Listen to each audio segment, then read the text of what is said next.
Bereshit. Vamos, ore comigo primeiro. Senhor, nosso Deus e nosso Pai, eu quero te agradecer por tudo que o Senhor nos tem feito, pelas bênçãos e maravilhas, pelo teu amor, a tua compaixão, a tua grandeza, a tua bondade, a tua misericórdia. Ó Deus e Pai, a tua benignidade para conosco, a tua graça derramada em nossas vidas, o perdão dos nossos pecados, Senhor meu Deus, a oportunidade que o Senhor nos dá através do teu Espírito Santo para estarmos aqui. Ó Deus e Pai de misericórdia, seja com cada vida, fala a cada coração, manifesta o teu poder, Senhor Jesus, sobre cada um daqueles que vieram entrar nesse lugar, aqueles que vão participar, Senhor Jesus, através do Facebook, da internet, agora, hoje e outros dias que eles possam ver. Só tu és poderoso para dar graça e abençoar a todos nesta hora. Assim, ó Deus, eu peço e te agradeço no nome de Jesus, desde agora e para todos sempre. Amém.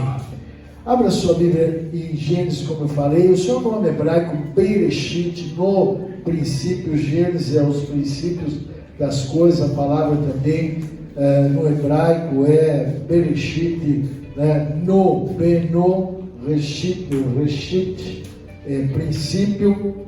No capítulo de número 1, versículo número 2, vou estar lendo na minha versão, depois eu volto na outra aqui, que nos diz da seguinte maneira: a terra era informe e vazia, havia trevas sobre a face da profundeza, e o Espírito de Deus pairou sobre a superfície da água. Amém. Pode sentar, glorificando a Deus. Hoje pensei, orei, já desde a semana passada, quando termino aqui algum tema, eu já fico pensando, e eu quero falar sobre o Espírito Santo, sendo Deus.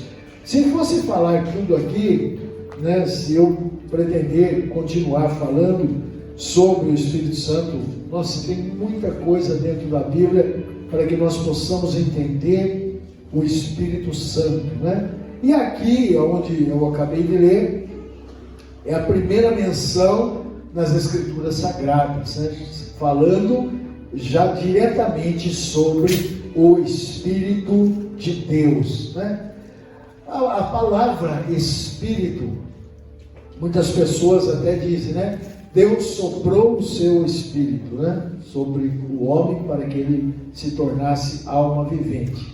A realidade é que a expressão Espírito já é sopro, ou ruach no hebraico, que muitas pessoas quando leem no português, a transliteração fonética da ruach, porque o CH para nós é chi, mas o CH para o que está escrito, a letra het, que é a última letra da palavra,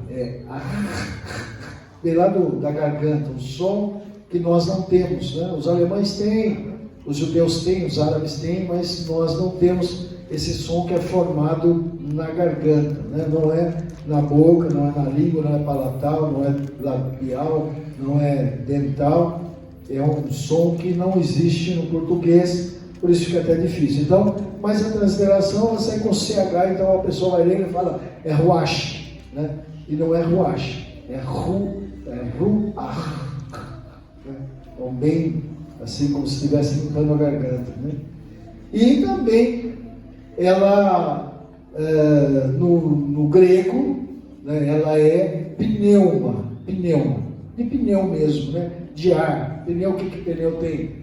Tem ar, pulmão, pneumonia, É onde nós captamos o ar. Então, pneu, vem de pneuma, vem de ar mesmo. Então, é um sopro. Na realidade, falar que Deus soprou o seu Espírito é falar que Deus soprou o seu sopro, Na realidade, se falar isso, mas não é isso, logicamente, que está escrito, E nós vemos uma grande diferença também na palavra, na própria palavra de Deus, que nós, quando vamos ler a nossa Bíblia no português, ela vem grafada, o Espírito aí, os irmãos que acompanharam, puderam ver que tanto o Espírito como Deus aqui, elas vêm grafadas na letra maiúscula para nós compreendermos que esse Espírito, e esse Deus é o Deus Criador, e também esse Espírito, ele não é o Espírito humano, e nem o espírito das trevas, né?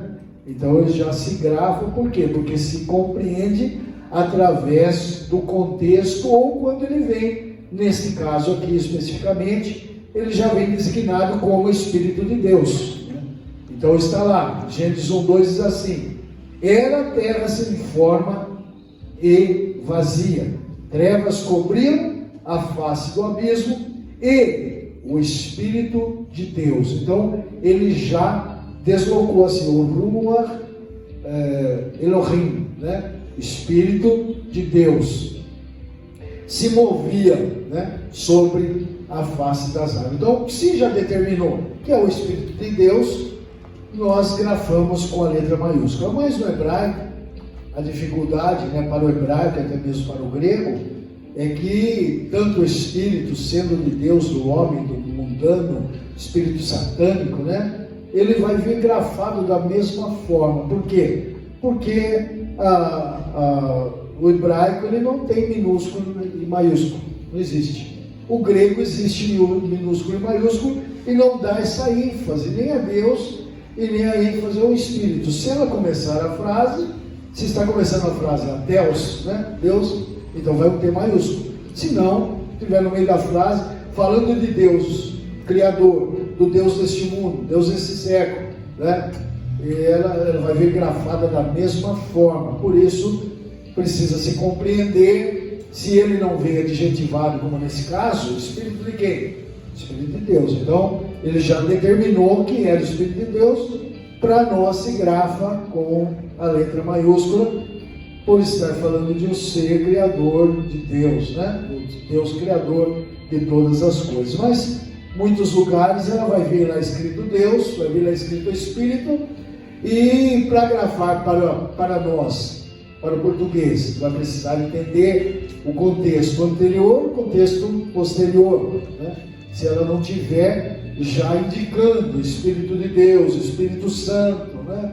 Então você vai ter que compreender o contexto na hora de traduzir, para dizer se é um E maiúsculo, se é um D maiúsculo, né? Se é algo que necessita para nós compreendermos como uma letra maiúscula. Porque se aparecesse aqui Espírito de Deus, o Espírito minúsculo e Deus minúsculo, vai falar: peraí, então isso daí para nós em português não iríamos compreender, iríamos falar: não, esse Espírito aí é um Deus comum, né? É alguém que se diz Deus, porque Deus é título também, né? Ele tem um nome, nosso Criador tem um nome que os judeus não pronunciam, eles pronunciaram.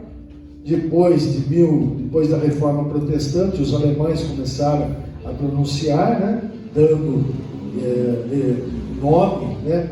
Fazendo aí a fonética do nome, né? Dando o som do nome, Jeová, Jeová, né? Javé, Yavé, mas é um nome que não se pronuncia. Então, o Deus é título, né? Faraó é título, presidente é título, né? Rei é título, imperador é título, Deus também é um título. Por isso, nós precisamos saber se esse Deus é o Deus Criador, né? Ou é o Deus comum, né? Que não tenha poder nas coisas. Na teologia, quando se estuda o Espírito Santo, se chama parectologia, né? Então, quem vai estudar na teologia, quando se estuda na teologia, vai estudar a parectologia, porque ele também é chamado de paráclito, né? Que é o ajudador. Também ele tem, nós percebemos então, porque muitas pessoas contestam isso, né? Os testemunhos de Jeová falam que o Espírito Santo ele é o FAD, no português, né? Que é a força ativa de Deus.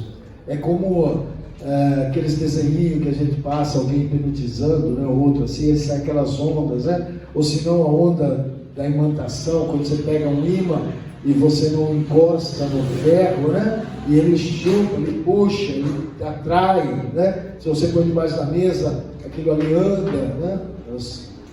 Aquilo que faz parte de ferro, o imã consegue fazer. Então, você não vê, né? Você está longe e ele está movimentando. Então, eles dizem que o Espírito Santo é essa força ativa e não uma pessoa. Mas nós compreendemos por pessoa, por quê? Porque a própria Bíblia vem dizendo. Veja bem, na primeira vez que se fala na Bíblia Sagrada, que se traz a Bíblia Sagrada sobre o Espírito Santo, ele vem dando algo, né? Ele está dizendo, ele se move, ele se movia. Então, se ele se movia, ele tem determinação própria, certo?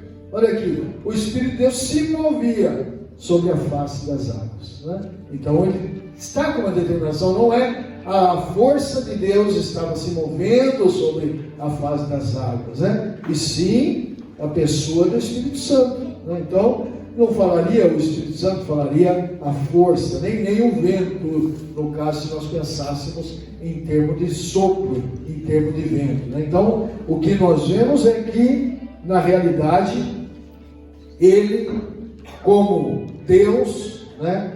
Ele existe uma personalidade, faz as coisas, o próprio Espírito Santo faz as coisas, recebe as coisas, como eu falei, se nós fôssemos passar aqui tudo, né, nós vamos, né, não sei se vou fazer isso ou não, mas vão ter bastante disso, porque a Bíblia é repleta do comportamento, da manifestação que o Espírito Santo faz como pessoa, né? Não como gente, como homem, como ser humano, mas como um ser pessoal, né? Como um ser, e não como uma força, como algo, né? que somente ele só tem influência quando se determina, quer dizer, o ímã põe aquela influência. Se tirarmos a imantação do ímã, né? Se trocarmos ali muitas vezes as moléculas, invertermos a molécula, ele vai perder a sua capacidade de imantação. O que acontece é que no ímã todas as moléculas direcionam para um lado só, e aquela força então ela faz com que atraia o ferro, né? Então o Espírito Santo não está somente como essa força de atração, mas a atuação dele dentro da Bíblia nós vamos ver que é bem maior do que isso, né? Ele faz muitas coisas. Jó, capítulo 33, nós estamos até estudando na escola dominical sobre Jó, não chegamos ainda no capítulo 33, né? Mas lá no capítulo 33, versículo 4, diz assim que ele nos fez, o Espírito Santo nos fez e nos dá a vida. Diz assim, Jó 33, 4, o Espírito de Deus, está vendo? Aqui também não precisa conotação, porque está falando do Espírito de Deus, e lá está escrito Ruach El, né? Porque Elohim, ou El, que é a abreviatura de Deus, né? Shemuel, né? O nome Samuel que nós conhecemos, Shemuel, né? É o nome de Deus, né? Então o El ali, ele significa Deus, e lá está escrito Ruach El, né? Então o Espírito de Deus, não precisa mais falar que é de outra forma, me fez, né? Ele declara, o Espírito de Deus me fez. E depois na nossa versão está escrito assim, o sopro do Todo-Poderoso me dá vida. Na realidade ela não está assim. A melhor tradução que nós poderíamos ver nesse versículo 4 do capítulo 33 de Jó seria, uma melhor tradução aí, né? Seria, o sopro do Todo-Poderoso me fez e me dá vida. Por quê? Porque Espírito é sopro, né? Espírito é sopro. Então, quando um judeu lê isso daí, ele não lê Espírito, ele vai ler o sopro, né? Quando ele está lendo. Então, o sopro, porque aqui ele fala duas vezes, ele fala, o Espírito de Deus me fez, e o sopro do Todo-Poderoso. Está falando, o Espírito, ele está falando, o sopro do Todo-Poderoso me fez, e o sopro do Todo-Poderoso me dá vida, né? Então, é o mesmo sopro, e lá se consta de uma vez só, né? Fala até do Todo-Poderoso, aí o Shaddai, né? Então, ele está, uma melhor tradução aí seria, o sopro do Todo-Poderoso me fez e me dá vida, né? Porque na realidade é o sopro. Então, se esse Espírito ele fez da vida, ele é algo que está agindo, né? Ele está agindo. Quando o Senhor fala lá na criação do homem, façamos o homem a nossa imagem e a nossa semelhança, ali já dá um entendimento, né, para nós de que não havia somente um ser criador, né? Porque senão não é façamos. Ele nunca pede aos anjos, em nenhum lugar ele pede aos anjos que façam alguma coisa juntamente com ele, né? Ele determina aos anjos. A própria Bíblia diz que os anjos foram colocados a nosso favor para ministrar em nosso favor, não para obedecer a nossa ordem, né? Então não adianta ficar rezando pelo anjo, pedindo para o anjo proteger, porque na realidade os anjos estão ministrando a nosso favor sob as ordens de Deus, né? A Bíblia nos diz isso. Então não é o anjo, né, que vai obedecer a minha voz e vai mudar as coisas. Eles ministram a meu favor, determinado pelo Senhor. E aí nós vemos então que ele não pede para nenhum anjo fazer junto com ele alguma coisa. Ele pede, ele determina ao anjo que vá. Olha, Daniel orava lá e não vinha resposta, né? E ele começou a consagrar a sua vida, não bebe, não come, né? Por 21 dias ele ficou em consagração, até que o anjo chega lá para conversar com ele e diz assim: olha, desde o dia que você propôs no seu coração de buscar ao Senhor, ao Eterno, ao poderoso Deus, ele já me mandou, não falou assim, vamos fazer alguma coisa? Não, ele me mandou já para te dar a resposta, com a resposta, né?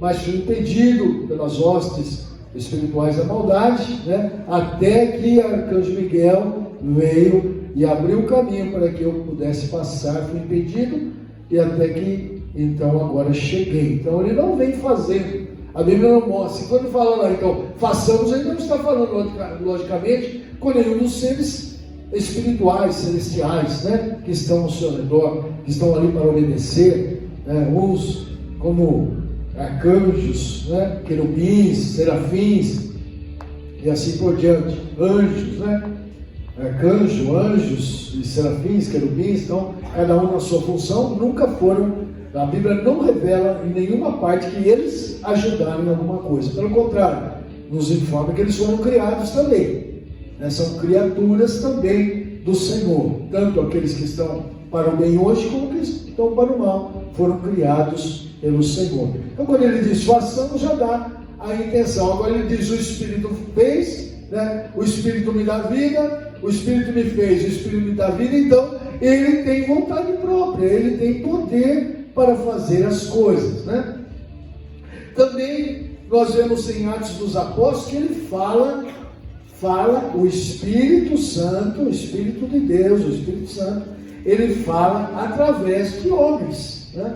Ele usa então as pessoas para falar o que ele tem que ser falado dentro dos planos divinos. Atos capítulo 1, versículo 16 diz assim: olha, e disse: irmãos, era necessário que se cumprisse a Escritura, que o Espírito Santo predisse por boca de Davi. O Espírito Santo, ele predisse, quer dizer, ele fez uma profecia de coisas futuras, porque profecia não indica coisas futuras, profecias podem ser, né, atual. Às vezes a gente pensa, toda hora que a gente pensa em profecia, fala assim: ó, você está vendo uma profecia de coisas que vão acontecer. As profecias bíblicas, né, são aquelas que apontam para o futuro. Não, a profecia pode ser atual, porque falar em profecia ou ser profeta é estar falando no lugar de outra pessoa. Então o profeta é aquele que fala no lugar, é o porta-voz. Então ele pode falar tanto de coisas passadas, como de coisas presentes, como de coisas futuras. Então isso é profecia. E aqui ele usa, ele diz: ó, o que o Espírito Santo agora predisse. Então ele está já dizendo que foi uma profecia que falou de coisas que iriam acontecer. Então o Espírito Santo predisse por boca de Davi. Então o Espírito Santo fala através de homem natural, né? Homem que foi criado, homem pecador, que está remido, está sendo usado pelo Senhor. Então predisse pela boca de Davi a respeito de Judas, que serviu de guia aos que prenderam Jesus. Então veja que o Espírito Santo usa. 1 Pedro capítulo 1, versículo 10 a 12 diz assim: ó, foi a respeito dessa salvação que os profetas Quer dizer, que os porta-vozes, e ele está falando dos porta-vozes do Senhor, do Criador, os porta-vozes, os profetas, que falaram da graça destinada a vocês, investigaram e examinaram, procurando saber o tempo e as circunstâncias para as quais apontava o Espírito de Cristo, né? Que é o Espírito Santo, o Espírito de Cristo é o Espírito de Deus, né? Que neles estava, o Espírito de Cristo que neles estava, o Espírito de Deus que neles estava. Então, o Espírito Santo falava através dos profetas. Quando predisse, também uma profecia de algo futuro, a vocês os sofrimentos de Cristo e as glórias que se seguiriam àqueles sofrimentos. Então veja que o Espírito Santo usou os profetas para falar sobre Cristo.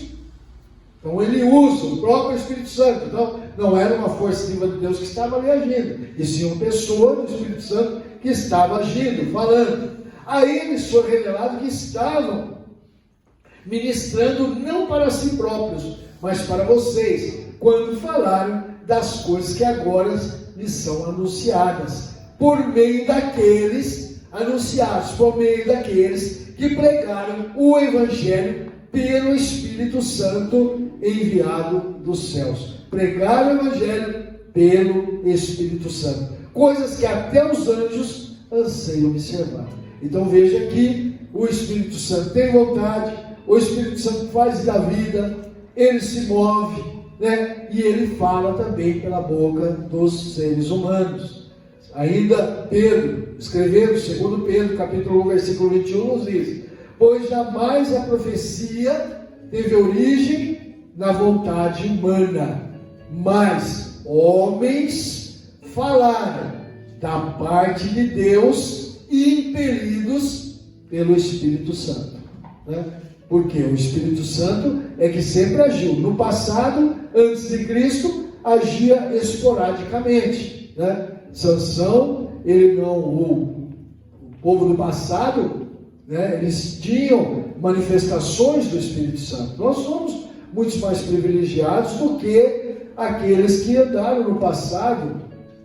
Eles demonstraram mais fé, mas nós somos mais privilegiados, né? Por isso não há desculpa, porque a eles não foi dado o Espírito Santo para agir, para morar, para ser, né, para nós sermos casa. Eles não eram casa do Espírito Santo. O Espírito Santo agia nos profetas, agia em algumas pessoas e saía, e depois saía, né? Mas a nós não. O Senhor Jesus, ele promete, né? Ele veio para nós. Então temos mais privilégios do que as próprias pessoas que viveram no passado, né? E que tiveram também contatos com o Espírito Santo, mas contatos que eram naquele momento. Então, Sansão, quando precisava, o Espírito Santo manifestava nele, mas depois saía, ele não andava a todo momento. Nós não, nós podemos andar a todo momento. Quando conhecemos a Jesus, quando aceitamos a Jesus verdadeiramente, o Espírito Santo vem morar em nós, é diferente deles, né? Então falava para eles, né? Falava impelidos pelo Espírito Santo. Homens que falaram da parte de Deus e foram impelidos pelo Espírito Santo. Então o Espírito Santo é que fazia com que eles falassem aquilo que iria acontecer, as predições, né? As profecias e predições do que iria acontecer. Também nós vemos o quê? Que ele é chamado de conselheiro, né? E ele também veio para convencer. Então, João capítulo 16, o Evangelho de João capítulo 16, versículos 7 a 11, nos diz assim: olha, mas eu afirmo que é para o bem de vocês que eu vou, Jesus falando, né? Se eu não for, o conselheiro, o ajudador, o paráclito, aquele que consola, o consolador, né? Por isso é paractologia, né? Porque pega a palavra no grego aqui. Paráclito é no grego conselheiro, aquele que está ajudando, aquele que está auxiliando, aquele que está ao lado, né? Nas horas difíceis, né? Quando mais precisamos, porque a hora fácil você tem muita gente, a hora difícil some todas as pessoas, né? Então, quando as coisas estão boas, todo mundo é seu amigo. Quando as coisas estão ruins, os amigos vão aparecer, né? Se você tiver algum verdadeiro, né? Vai aparecer os amigos naquela hora difícil. E na hora fácil, você dá uma festa.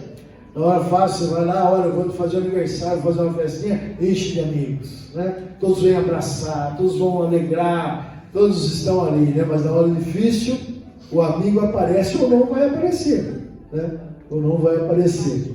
E é nas horas difíceis, né, que você vai reconhecer verdadeiramente o amigo. E o Espírito Santo, Jesus disse que ele iria ao céu, mas ele ia estar conosco. Então, através do Espírito Santo em nossa vida, ele pode estar conosco, né? Então, ele vai enviar o Consolador. Ele diz que ele enviaria, né?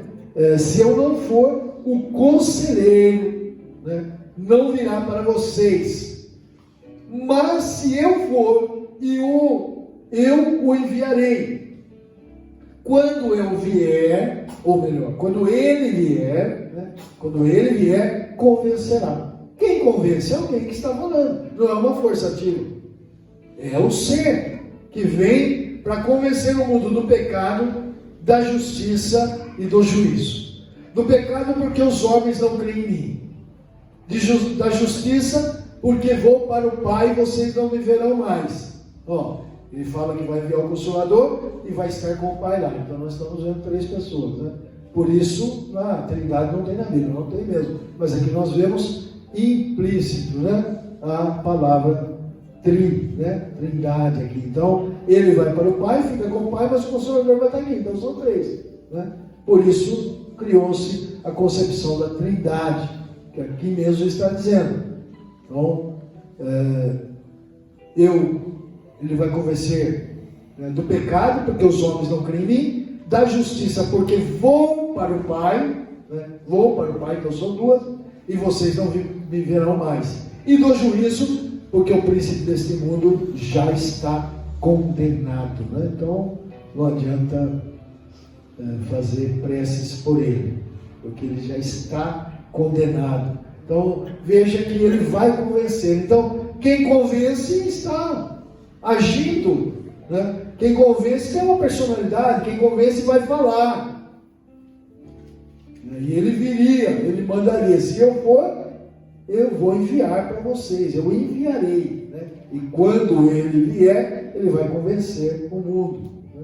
Por quê? Porque Jesus, atrelado ao corpo, ele só poderia estar em um lugar, embora ele tivesse ciência de todas as coisas, mas o corpo lhe impedia de estar em outros lugares, né? Mas o Espírito Santo tem toda a liberdade, assim como Deus, ele é onipresente, né? E ele está em todos. Também ele guia, né? E é chamado de o Espírito da verdade, quer dizer, o sopro da verdade.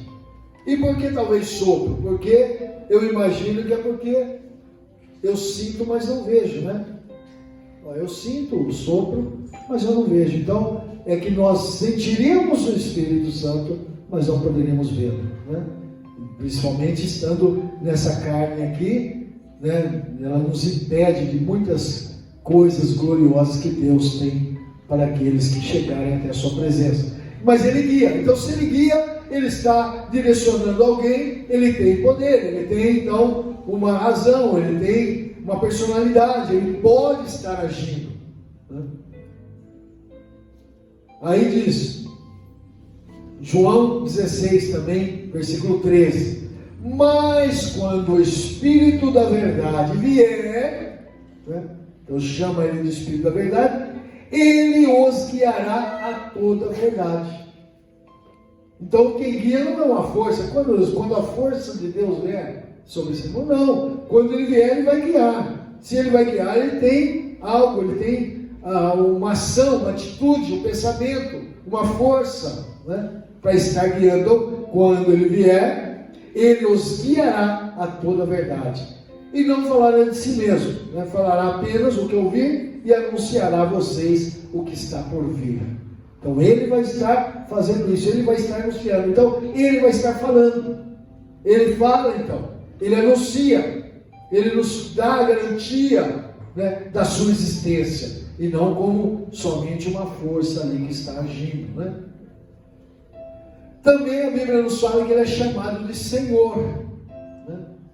Segundo Coríntios 13:18 diz assim: todos nós que com face descoberta contemplamos a glória do Senhor, segundo a sua imagem, estamos sendo transformados com glória cada vez maior, a qual vem do Senhor, que é o Espírito.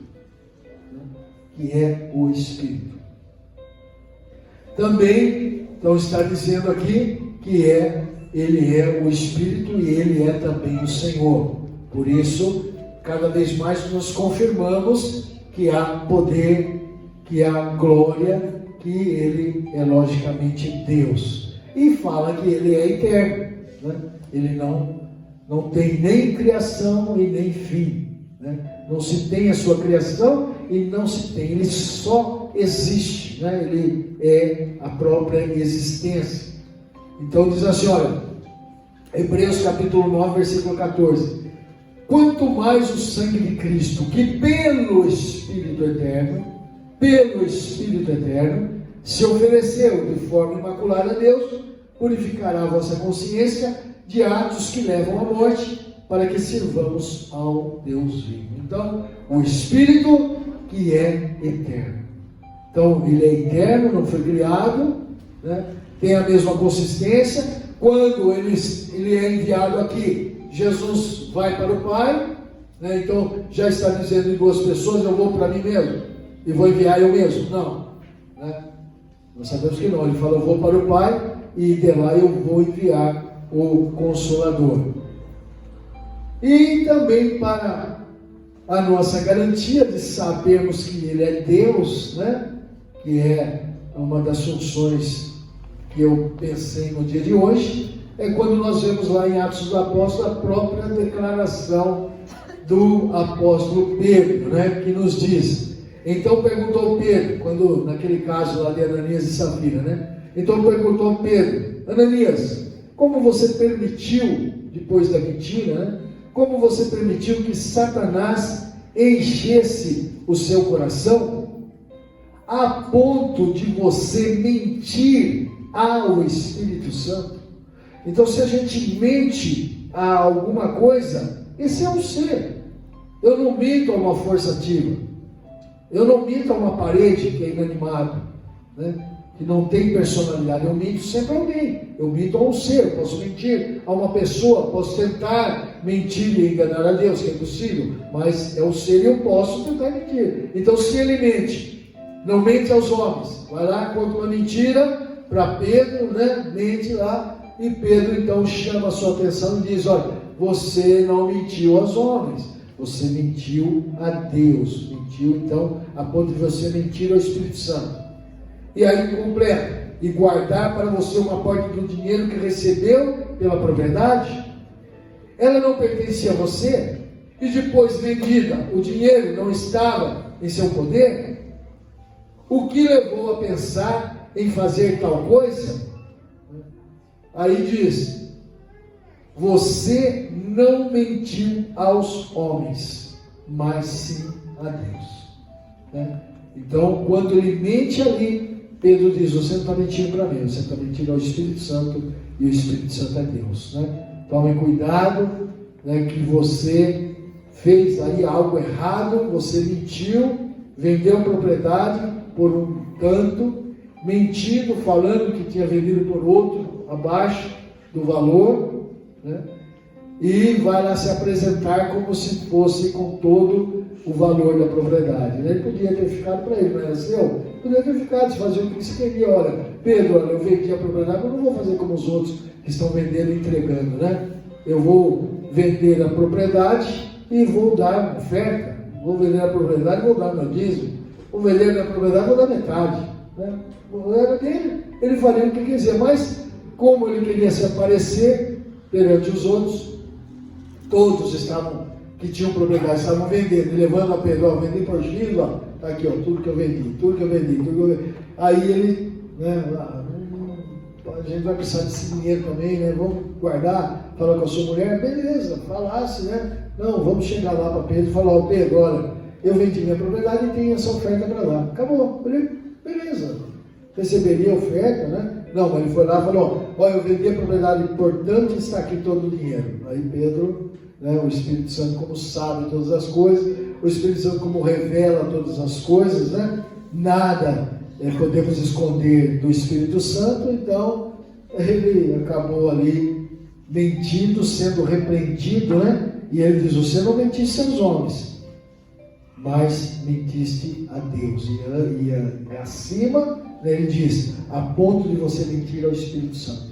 Não mente aos homens, mas mente a Deus. Então, confirmação, o Espírito Santo é Deus, ele tem a sua personalidade, ele tem o seu modo de agir, a sua ação dentro do mundo. E como eu falei, se fosse falar tudo aqui que a Bíblia diz, nós vamos aqui umas três ou quatro cultos para nós falarmos tudo o que o Espírito Santo age, mas pelo menos para saber que ele tem, né, várias ações aqui em nosso meio e que ele é Deus, aqui está a prova para não ser contestado para os irmãos. Quando alguém contestar você que ele não é Deus, que ele não tem uma personalidade, que ele é uma força ativa, que ele não é uma pessoa, não como homem, né, mas um ser pessoal, um ser com sentimentos, poderíamos ver os sentimentos, poderíamos ver tantos atributos, né, de um ser e também os atributos de um ser divino, mas não temos tempo. Então ficamos por aqui.